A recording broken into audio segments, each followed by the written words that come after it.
কোরআন শরীফ ধরে বসছি আমরা বেশি পরিবার পাই না। চোখে দেখেন ঠিক মতো? চশমা নাই বাবা। আসসালামু আলাইকুম, আমি এম এস শামু। 1 মিনিটে মানুষের গল্প তুলে ধরি আপনাদের মাঝে। আজকে পঞ্চম দিন।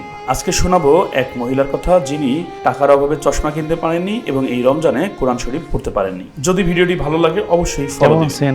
এদে কায় কায় থাকেন? একলাই আর নাই কায়ও? একনা বেটি বিয়ে হয়ে গেছে। সংসার চলে কিভাবে? আল্লাহ চলায়। চোখে দেখেন ঠিক মতো? চোখে একটু একনা আও দেখি। আর আজকে কোরআন শরীফ ধরে বসছি আমরা বেশি পরিবার পাই না। চশমা নাই? চশমা নাই বাবা। আসসালামু আলাইকুম। কোরআন শরীফ আজকে পড়তে পারেননি, তার চোখে তিনি আবছা দেখছেন।